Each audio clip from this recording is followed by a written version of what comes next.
EXP lane, should the Ruby go to the EXP lane, makes a lot of sense because you're not dying, you're clearing the waves fast, and you're stopping the combos of the Julian, for example. Was indeed locked in. We're going to be seeing an Alucard in the grandest stage of them all so far in MSC 2024.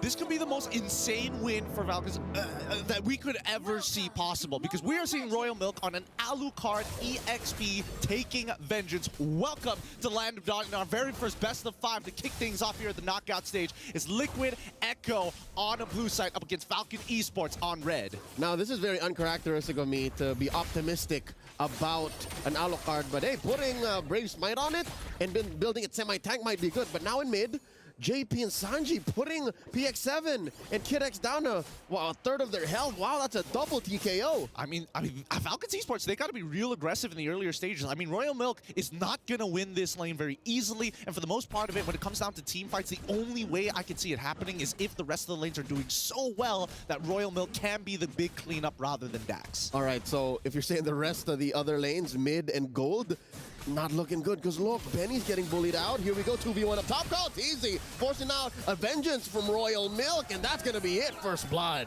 Instantly finding that chink in the armor and punishing it early. Like Wolf mentioned, level 3, find that instant gank, and Liquid Echo are on the board. So far, again, Sanford is incentivized to go aggressive, builds the casual Fury Hammer, and then can go ham from here. Like, you can just start just greeting out. Because again, what's Alucard gonna do? I mean, that's true, and he will need some time to scale, right? Ideally, he would like to snowball, but looking at the items and as well as the emblem build so far, like, I'm mostly curious about the duality of the Bennies of the Bennyverse. Benny QT up against Benny on Harith as of right now. The Azure Blade instantly purchased, and I think this, I mean, both sides want to win their lane. It's not just about hyper farming. Yeah, but the only difference is Benny from Myanmar has to actually commit the fights. Benny Cutie from the Philippines can actually just look for the fight, send the SOD, and then join in. For now, they're going to take their time, and here's the first turtle dance of this game. Let's see how they approach it, because again, I'm not seeing level 4s on supports just yet. Yeah, oddly enough, you mentioned the turtle dance, which is more of the dance we're seeing, less of the Lord dance, because those almost immediately turn into turns. They almost just always collapse into a team fight, but the turtle dance, look at this, it's a thing of beauty. Coming in, Sanford forcing PX7 back into that bush, gets frozen a wee bit. Royal Milk taking control of that northern bush. Carl Easy clean secure.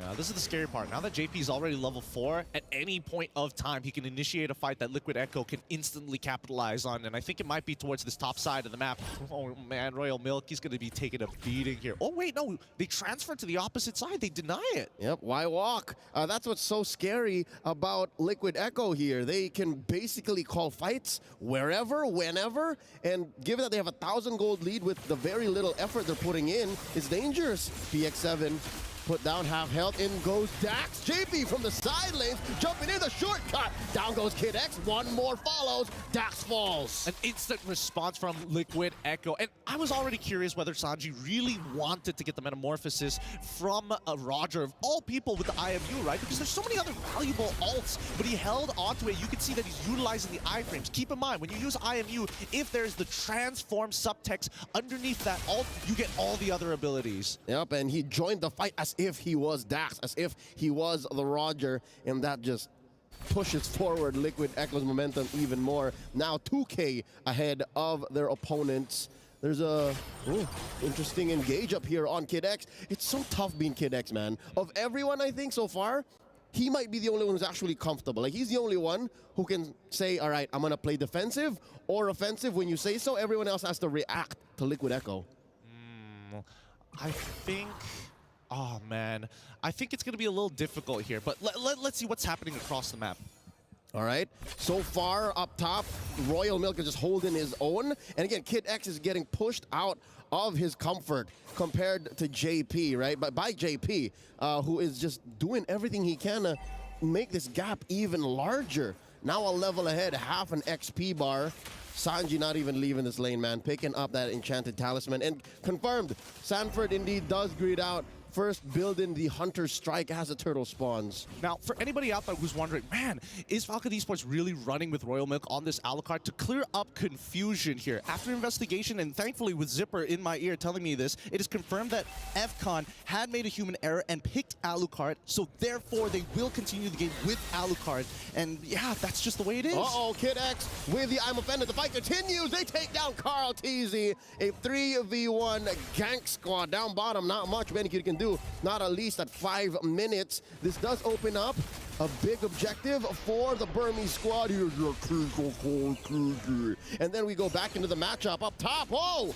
Just as we resumed, that was BX7 taken down. What happened there? Yeah, I mean, his flicker isn't back up, unfortunately. He lost it pretty early on, but now, oh! The shortcut. JP says, let's go. Carl TZ continues to wail away at the turtle, respawned during the replay, and now Kid X, he can only hope and wish. Now he's gonna get punished. There's the knockup. Carl TZ gets his sweet, sweet revenge. The beauty of this, of all of this, is the fact that Falcon Esports are compensating a lot to make sure that they can actually make it to the later stages of the game where you actually feel relevancy. And surprisingly enough, Royal Milk is the one who breaks the tower on the top side of the map. All right, at least that is one thing that the Alucard has, as much as it pains me to say, he's very sustainable. Even with the Braves line, again, we alluded to this earlier on, compared to Lapu-Lapu who has to actually land the skills and be active in team fights with the bravest fighter and his iframes and damage reduction, Royal Milk can just plant himself into the lane and do as he just did, take tier 1 up top, allowing for the rest of the map to open up for Falcon Esports. And I think that Falcon Esports, I think this is a great way to kind of handle the situation despite the human error. But PX7, he's got to make sure that he minimizes his deaths, and most importantly, the battle spells need to be available. Uh-oh, down bottom, I'm Offended. The stolen ult from Sanji. Benny taken down, and they're not going to greed out. They're going to force back Falcon Esports as they penetrate into this. Oh, no waves. Great clear coming in from Benny, right? At least he knew, if I'm going to die, I'm not going to lose my battle spell. They're definitely going to die me if this wave is here and take my tier 1. I might as well die, clear the wave, and guarantee that I can walk back in. That's long-term planning from Benny, one of the more veteran members of Falcon Esports. Dax spots Carl TZ there.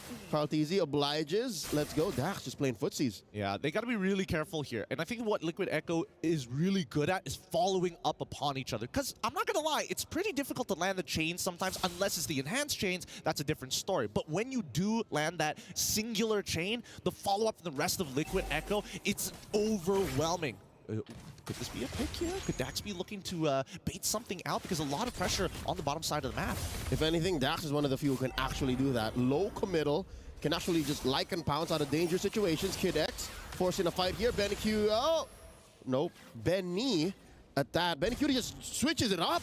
Suddenly in the top lane, taking down Royal Milk 1v1. And now the turtle, the last one on the map, secured here by Liquid Echo, as Falcon Esports just stays to their own side. This game is so fast-paced. Like, both sides are struggling for tempo in their own way. Liquid Echo looking for more structures on the map, while Falcon Esports are trying to push and pull against them to see where exactly this pressure is going to be applied. Yeah, struggle is a relative term. Like for Liquid Echo, it's more of perfection. It's more of a polishing of what they're actually doing. For Falcon Esports, man, they're playing with less than a full hand, if you know what I'm saying. Like, yeah. They started with the Alucard, got the early push, and if you look at the stats, between a Moskov and a Roger, if there's a Roger on the map, it should win more often than not. But by the way the things are going, 7-1, about 5,000 between both. Oh, now, man. I mean, people need to keep in mind that, like, Roger is flexible. It can go into the jungle, and it also can go into the gold lane. So that's why we have the theoreticals here and the number of matchups. 14 times we've seen this matchup, and it doesn't necessarily have to be in gold. So keep that in mind when we're looking at this data. For now, 60 seconds until the very first Lord spawns. And so far, with the 5K gold lead that Liquid Echo has, like, I'm expecting Falcon Esports to just play safe, wait to counter-engage. Just let it happen. All the more that they try to play with fire like this, calling out the shortcut. Benny once more in trouble. Benny wailing away, throwing out the spears. In comes the cavalry, literally, and they clap back. Down goes Cutie. Dax going on hunting. JP up next. Still alive, but just barely in comes Carl Easy with the chains. And they take one more down. Make it another. Serving up the human calculator. The Apex Predator, Sanford. Oh my goodness. Let's look at the replay one more time. As they pull away, the first initial engagers are already down, but Sanford makes sure that they look real juicy in this fight as they fall into the enhanced chains and turn the fight around. Honestly, just a breath of fresh air to save them that fight. That could have easily been 4 kills. He wouldn't. No, don't do it. Don't greed out. This will punish Benny. There's no way Benny Cutie can survive that. But yeah, again, looked very, very dangerous for Liquid Echo there, but little did we know there was an interception from down bottom where Carl Easy would come through, and we're back at square one. Yeah, despite having a shutdown on to Benny Cutie, Falcon Esports back up against the corner, up against the ropes, could not even consider contesting that Lord.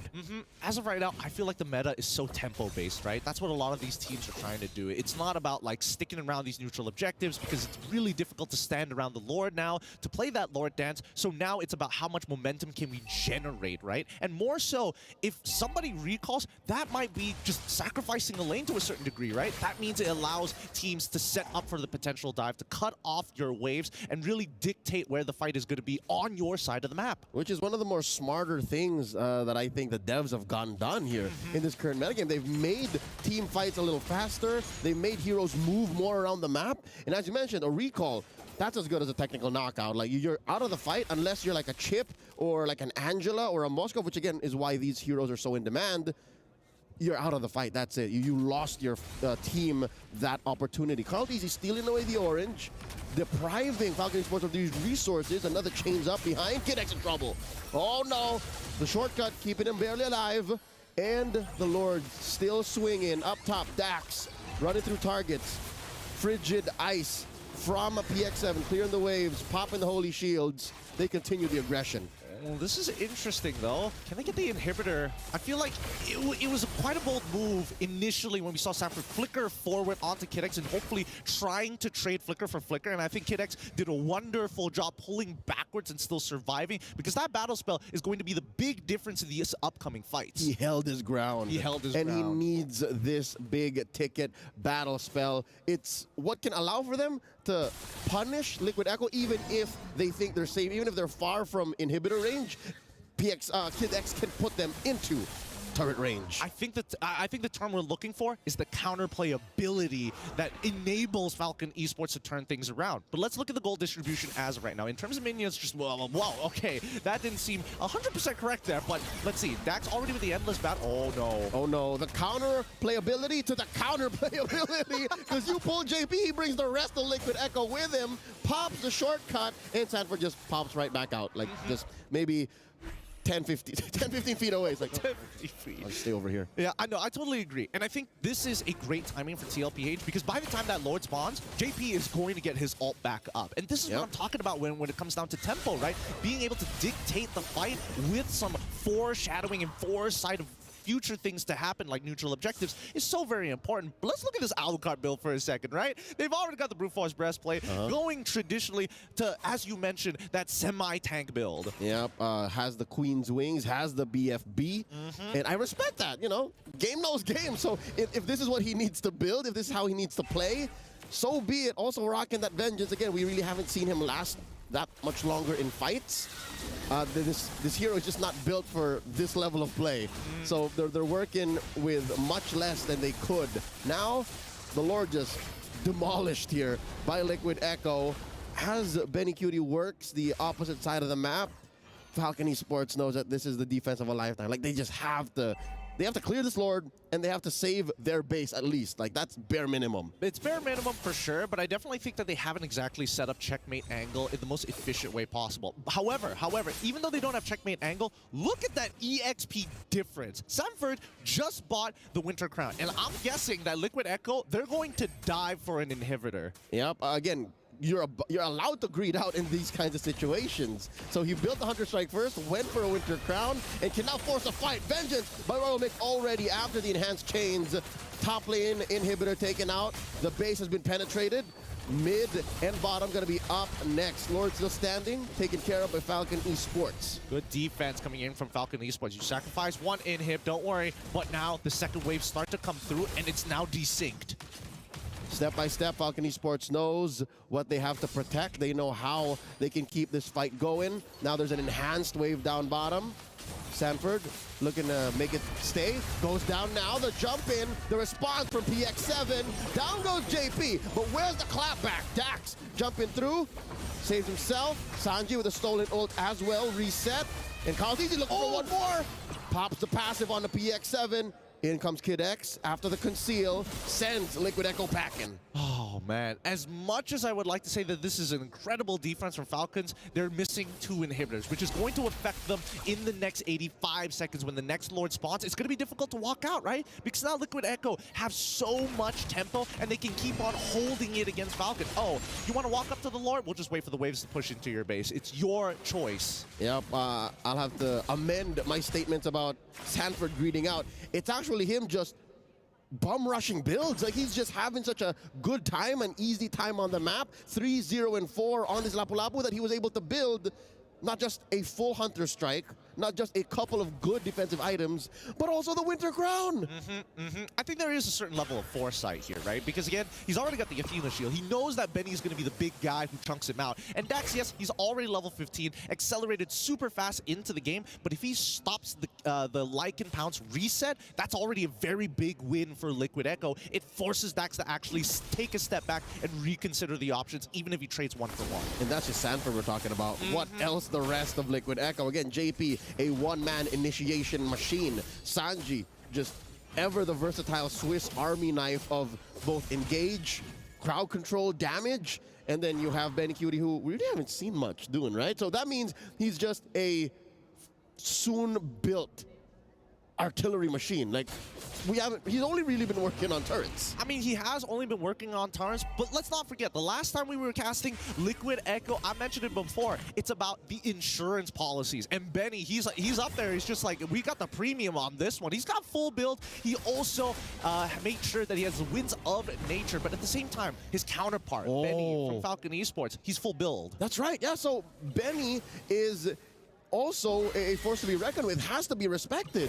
Because again, yeah, Sanford does have the Athena shield, but that can only last so long. He has to pick a target. It has to be PX7, it has to be Dax, or maybe even Benny, but it's just one of those at a time. I think the hardest part is that even if they want to get multiple people, if you commit too hard on PX7, right now he doesn't have his passive, but when it comes back up, that's when Liquid Echo really have to kind of shift their objectives. But at the same time, right, when we're talking about the Frigid Glacier, it is a large area that it covers. It's a huge AoE, especially once you're kind of funneled in towards the crystal. Which makes Liquid Echo's job not impossible, but relatively difficult despite the draft having been compromised for Falcon Esports. Like, they are making the most of a bad situation. Now they're looking for the GG push. Mid lane up next on the docket. Massive Lord up top. Dax put down a half health after 3 spears from Benny Cutie. A force of nature. Royal Milky still holding on to his ult, holding on to his battle spell. Already a little bit of a pull from Sanji. The stolen ult from Kid X, and that's all very low members. Royal Milk falls. Lord has fallen as well. Sanford coming into the back line. Bravest fighter into 3. Gets his immortality pop. The base is still standing, but taken down just as quickly. Liquid Echo scores 1. Wow, what a fight. What a base defense right at the very edge. It was really difficult to tell who technically was winning, but it looks like, as I mentioned before, very